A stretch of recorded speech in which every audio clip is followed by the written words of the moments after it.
బోడిగాడి తోట సమీపంలోని అరవపాలెంలో మంత్రి పొంగూరు నారాయణ పర్యటించారు. స్థానికుల కోరిక మేరకు అక్కడ ఒక అందమైన పార్కును నిర్మించేందుకు చర్యలు తీసుకోవాలని అధికారులను మంత్రి నారాయణ ఆదేశించారు.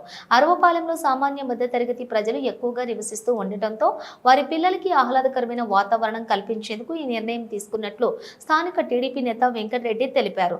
దాదాపు ఎకరా స్థలంలో పెద్ద పార్కును నిర్మించేందుకు మంత్రి నారాయణ అధికారులకు ఆదేశించారు. చిల్డ్రన్స్ పార్కులో తరహాలోని అతిపెద్ద పార్క్ అరవపాలెంను నిర్మించేందుకు మంత్రి నారాయణ నిర్ణయం తీసుకోవడంపై స్థానికులు హర్షం వ్యక్తం చేస్తున్నారు.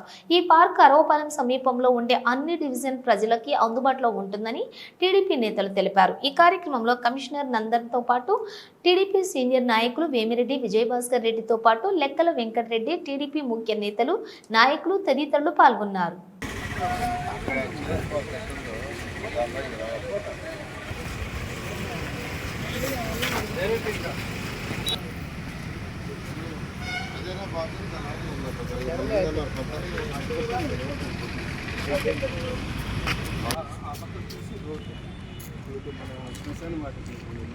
ఇవన్నీ full శ్మశానాలు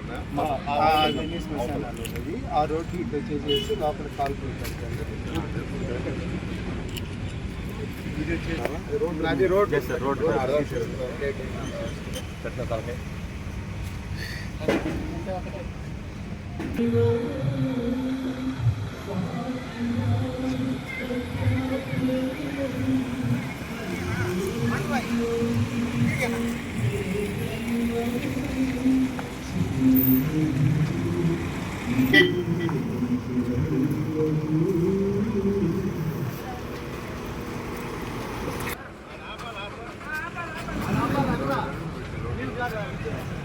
main road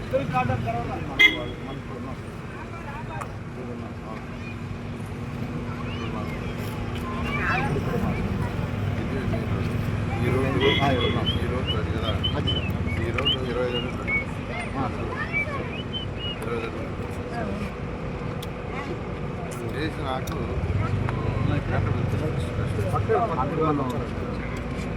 compound expectation 91 lakhs. ఈ పార్క్ చూడండి.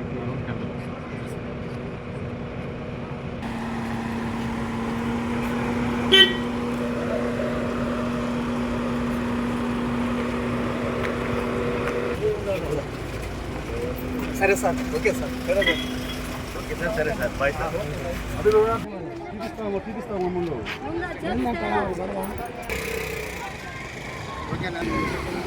ఈరోజు 5వ డివిజన్ ఈ బోడిగౌడ తోటలో ఉండే ఇంతకుముందు గతంలో ఇక్కడ ఒక అరవపాలెం అనేది ఉండేది, అది క్లియర్ చేశారు. దాని తర్వాత ఇక్కడ ఏంటంటే ఒక మంచి పార్క్ని డెవలప్మెంట్ చేయాలనే ఉద్దేశంతో మా ప్రీతమ నాయకుడు రాష్ట్ర మున్సిపల్ శాఖ మంత్రి శ్రీ పొంగూరు నారాయణ గారు ఈరోజు ఈ ఏరియాకి వచ్చేసి విజిట్ చేయడం జరిగింది. గతంలో కూడా 2 times ఏంటంటే ఈ ప్రాంతానికి వచ్చేసి చూడడం జరిగింది. ఇది చాలా దాదాపు ఒక 1 acre పైనే ల్యాండ్ ఉంది ఇక్కడ. ఈ 1 acreని మంచి పార్కుని చేస్తే ఇక్కడుండే పేద ప్రజలు కావచ్చు, ఇది కొద్దిగా మిడిల్ క్లాస్ స్లమ్ ఏరియా కాబట్టి వీళ్ళందరికీ ఉపయోగపడుతుందనే ఉద్దేశంతో ఈ ప్రాంతంలో ఒక మంచి పార్కు చేసి పేద పిల్లలకి తర్వాత పోతే అందరికీ కూడా ఉపయోగపడేదానికి ఈ కార్యక్రమాన్ని ఏర్పాటు చేయడం జరిగింది. ఇది చాలా పెద్ద పార్క్ అవుతుంది. చిల్డ్రన్స్ పార్క్ తర్వాత నెల్లూరులో చాలా పెద్ద పార్క్ వచ్చేసేసి ఇది అవుతుంది. ఇది చాలా అందరికీ కూడా 3, 4, 5, 6, 7, 8, 9, 10 డివిజన్లకి అందరికీ కూడా ఇది అనుకూలమైన ప్రాంతము. చాలా ఆహ్లాదకరంగా తర్వాత చాలా బ్యూటిఫుల్గా చేయాలనే ఉద్దేశంతో నారాయణ సార్ గారు ఈ కార్యక్రమం ఏర్పాటు చేయడం జరిగింది. ఈరోజు ఆ పని మీదనే మా ప్రీతమ నాయకులు మినిస్టర్ గారు నారాయణ సార్ గారు వచ్చి విజిట్ చేసి ఈరోజు విజయవాడకి వెళ్తా ఇది త్వరగా పూర్తి చేయమని చెప్పేసి మున్సిపల్ అధికారులకు కూడా చెప్పడం జరిగింది. ఇది చాలా శుభపరిణామము. ఆయనకి ధన్యవాదాలు తెలియజేస్తాను.